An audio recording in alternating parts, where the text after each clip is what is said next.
जोबोर मोनसे गोसोम जोमैया साग्लोबदों बर'फोरनि अख्राङाव एसटिफोरनि अख्राङाव स' भारत सरकार आरो आसाम सरकार बे मोननै सरकारा लोगो नांनानै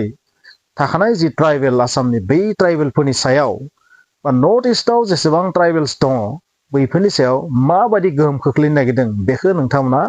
एसे सानदांनो हाबाय जानांगौ। जायफोर नोंथांमोना माने जोबोर लाइट लादों बाथ्राखौ नोंथांमोननि थाखाय बे भिडिअ स' एसेबांबो लाइट नङा बाथ्राया जुदि बोरैबा बै थाखानाय एसटिनि अनगायै 6टा जनगोष्ठीनो जुदि एसटि होयो अब्ला मा जागोन बेखौथ' बयबो आइडिया खालामना होदो आइडियाथ' खालामना होदो नाथाय बेनि जि प्रेक्टिकेल बेनि जि रियेलिटि बेखौ जेब्ला मोगथाङाव नोंथाङा नुगोन अब्ला बुजिगोन जों मा खालामनानै लाखो आरो बेनो जानो थांगासिनो दङ दा थानाय जि सरकार बै सरकारा जों 40 लाख सुबुंनि जि डिमान्ड बे डिमान्डखौ जेबो गुरुत्व होआखै। जाय चिफ मिनिस्टार दङ दा बै चिफ मिनिस्टारा माने एन्टि एसटि खामानि मावगासिनो थादों। बुंनो थाङोब्ला बिथाङा एसटिफोरनि सुथुर होननानै आं बुंनांसिगोन दिनैनि तारिखाव। मानोना बिथाङा इसेबो 1% खोनासङाखै बेवहाय माने बेहाय मोनसे पजिटिभ रिकमेन्डेसन लानानै फैगासिनो थादों आरो बे रिकमेन्डेसनखौ बिथाङा ओरैहाय दिल्लीयाव हरगोन आरो भारत सरकारा बेनि सायाव जुदि लकसभा राज्य सभायाव जुदि बिल लानानै फैनायाव साक्सेस जायोबा एमेन्डमेन्ट खालामनायाव जुदि साक्सेस जायोबाथ' बै 6टा जनगोष्ठी एसटिआनो जाखासिगोन। अब्ला नोंथांमोना नायदो जायफोर नोंथांमोना बिराद दुगा पलिटिक्सनि बहुत पण्डित नोंथांमोननि थाखाय अब्ला बुजिगोन बै समाव नोंथांमोना बे बाथ्रा गोसोआव लाखि बे आसाम नामनि जे हादर बे आसाम हादरसायाव बा बे आसामपुरियाव दिनैसिम ट्राइबेल सुबुंफोरखौ मोनसे खुन्थिया बादि राजहारा बादि गसंथानानै दङ होनबा बर' हारि आरो बे बर' हारिखौ जुदि खनसेनो दानख्लायनो हायोबा माबा मोनसे राहायै आरो बेनो जाबाय सबसे माने मोनसे स्कप दा थानाय सरकारनि थाखाय बेनो जाबाय सबसे गिदिर स्कप जे बर' हारिखौ बे सानसेयावनो दानख्लायखानांगौ।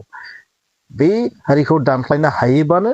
गासैबो बाखि ट्राइबेलाथ' लाथिख'आव दंखायो जोंबो लाथिख' जागोन आरो बेबायदिनो गादबजोबनानै दोननो हागोन आरो गासैबो जोंनि माने डेस्ट्रय जाजोबलांगोन जोबस्रांलांगोन आरो बेनो जाबाय टारगेटआ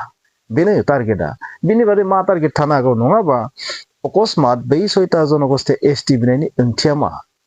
आरो नोंथांमोना बुंबाय थादों जे एसटि होनाया सम्भब नङा क्राइटेरियानि खोथाखौ नोंथाङा बुंनानै गथ' गोरलै बायदि रावखौ बुंनानै लाब गैया। स' क्राइटेरियाथ' जेब्ला भारतआ उदांस्रि जादोंमोन बै समाव मामोन हिन्दु राष्ट्र आरो मुस्लिम राष्ट्र ना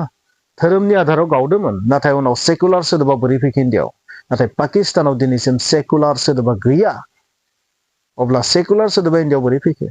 नाथाय गावस्रानाय समावथ' मामोन नोंथांमोना बयबो मिथिगौ। स' एसटिनि जि क्राइटेरिया बानायनानै दोनदों बे क्राइटेरिया जाबाय बहुत सिगांनि क्राइटेरिया बै क्राइटेरिया दिनैनि समाव बेसेबां भेलिड दङ बा आरो जोंनि जि डेम'क्रेटिक कान्ट्रिनि मोनसे दुरबलताया नोंथांमोना बयबो मिथिगौ जे मेजरिटि मास्ट बि ग्रेन्टेड मेजरिटिया जि डिमान्ड खालामबा बेखौ मानिनांगौ जायो। स' 1.5 कोटि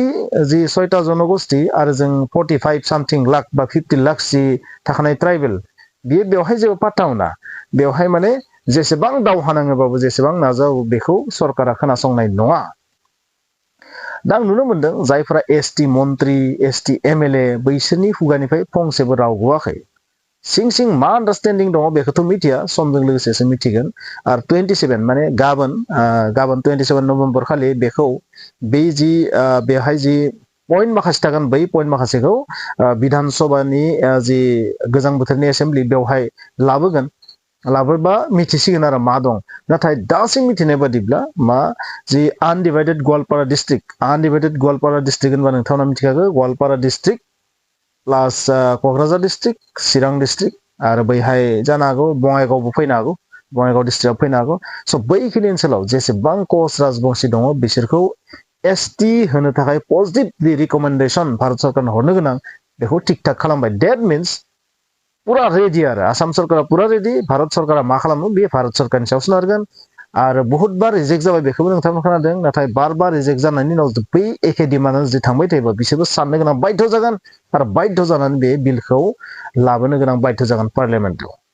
बेखौ नोंथांमोना निश्चय मिथिगौ। स' क्राइटेरियानि जि नाम क्राइटेरियाखौ सोलाय सोल' खालामनाय लोगोफोर स' क्राइटेरिया मानसियासो बानायनाय स' बानायनाय बुस्थुआ माने सोलायनो जेबो गोब्राब बाथ्रा नङा। स'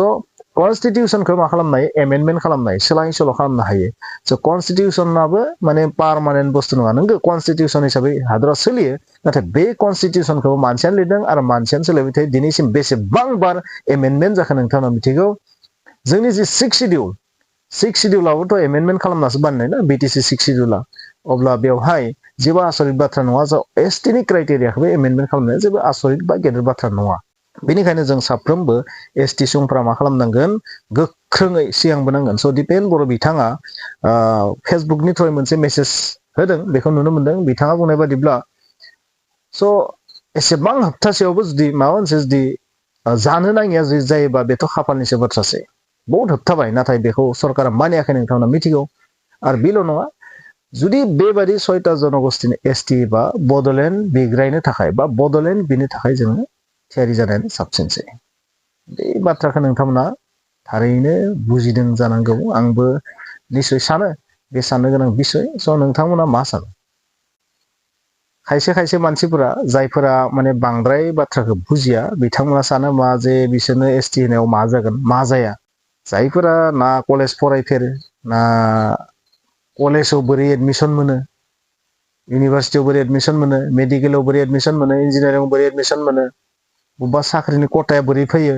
बेफोरनि फारसे जेबो आइडिया गैयै बहुत मानसि दं बर' मानसिफोरा नाथाय बैफोर गासैबो खनसेनो मा जागोन ग्लब गोमाखागोन स्कपआ मानोना बिसोरजों फेर फाथिनो हाया बिसोरनि पपुलेसना बुरजा लोगोसे बिसोरनि जि टेलेन्ट बिसोरनि जि दिमाग बिसोरनि जि माने जौगासिननाय जि थासारि बेजों जों फेर फाथिनो हानाय कन्डिसनाव दासिम फैयाखै जुदि जोङो बिसोरनिख्रुइ बहुत हाइ लेभेलाव जुदि उन्नत जानायमोनबा बिसोरखौ माने जोङो दिनै जेबो साननो गोनां गैयामोन आरो जुदि पपुलेसना जोंनिया जुदि 1.5 कोटि जानायमोनबा बा 2 कोटि 3 कोटि जानायमोनबा अब्ला जोंहा जेबो साननो गोनां गैयामोन खारन जायफोर माहारिफोरा दिनै बेखौ बिदों बिसोरो दिनैसिम जोंनि हारिनि मोजांखौ सानफेराखै बुंनो थाङोबा दे दिनैसिम आं जिमानखिनि नुदों आंनि लाइफआव माने बै हारिजों गोबां दाङाबाजिया गोदो गोदायनिफ्राय जों नुबोदों बबेखानि दा बहुत माने थान्दा अबस्थायाव दङ बहुत नर्मेल अबस्थायाव दङ गोदोनि समनि बाथ्राखौसो होनदों बर्तमानाव थिग थागानो दं गासैबो मिला प्रितियैनो दोङो नाथाय बै जि टपिक्स एसटि बिनाय बै टपिक्सआ बै माहारिनि गेजेराव आरो जोंनि गेजेराव फिन मोनसे गाज्रि थासारिखौबो लाबोनायनि मोनसे कन्डिसना फैफिनबाय आरो बेबायदि बुंगोन स' जोंनि साफ्रोम बर' सुबुंफोरा मा साननांगोन दिनैनि थासारियाव बै जि जोंनि जोबस्रांनो थांनाय मोनसे अबस्था बै अबस्थानि हेंथायै जों गसंनांगोन एनि वे फंसे वर्डजोंबाबो गसंनांगोन दिनैनि थासारियाव नोंथाङा जि राहाजों हायो गसंनांगोन दिनै जों जुदि बड'लेण्डनि थाखाय आलादा रायजो बड'लेण्ड बिग्रायनो गोनां जायोबा बेखौबो जोङो बिग्रायनांगोन बे जानानै फैदों आरो पलिटिक्सनि उनथिं खारनायखौ बन्द' खालामनांसिगौ बर' मानसिफोरा राजखान्थिनि उनथिं खारै खारै थांनाय 20 बोसोर बारबाय निश्चय बै थांनाय 22 बोसोराव जेसेबांखिनि राजखान्थिनि उनथिं खारनानै बर' जातिया बरबाद जाबाय बेखौ दोननांसिगोन होननानै आं बुंगोन खारन बेवहाय जि थासारि नुदों खौसेथि गैयिनि थाखायनो बे स्कपखौ मोनदों नङा होमबा जोंनि हारिया दिनै बहुत खौसेथि गैया सबबो पलिटिक्सनि पन्डित गेदेर गेदेर पलिटिकेलनि बाथ्रा बुङो ओरैबायदि हा बेरगावना माखासे पलिटिसियान उजिदों माने आसरित नाथाय बिसोरो मा गावनि सिटखौनो हेगारनानै लानो नागिरदों मा आन्डारस्टेन्डिं मिथिया आन्डारस्टेन्डिं थानोबो हागौ बिपिएफ आरो बिजेपि माबा मोनसे आन्डारस्टेन्डिं थानोबो हागौ बेनिखायनो बे खोथाखौ बुंबाय थादों ओरैबो जानो हागौ नाथाय बे आन्डारस्टेन्डिंखौ जानो बै 6टा जनगोष्ठीया मानिगोन जानो मानिया निस्सय मानिया बिसोरबो मा खालामगोन बेबायदिनो धरना खालामगोन होस्रिख्रावगोन आरो बेबायदि खालामबा 1.5 कोटि मानसिनि भटआ बिसोरनियाव गोलैनाय नङा अब्ला बिसोरबोथ' गिनायदों बिनिखायनो थारैनो जोङो साननांगोन बेयो बिसोरो माबा मोनसे पलिटिकेल लाबा लाबनि थाखाय खालामदों नंगौ नाथाय बेयो रियेलिटियानो जे बे 6टा जनगोष्ठीनि थ्रुयै थाखानाय ट्राइबेलफोरखौ फोजोबस्रांनायानो जाबाय मोनसे टारगेट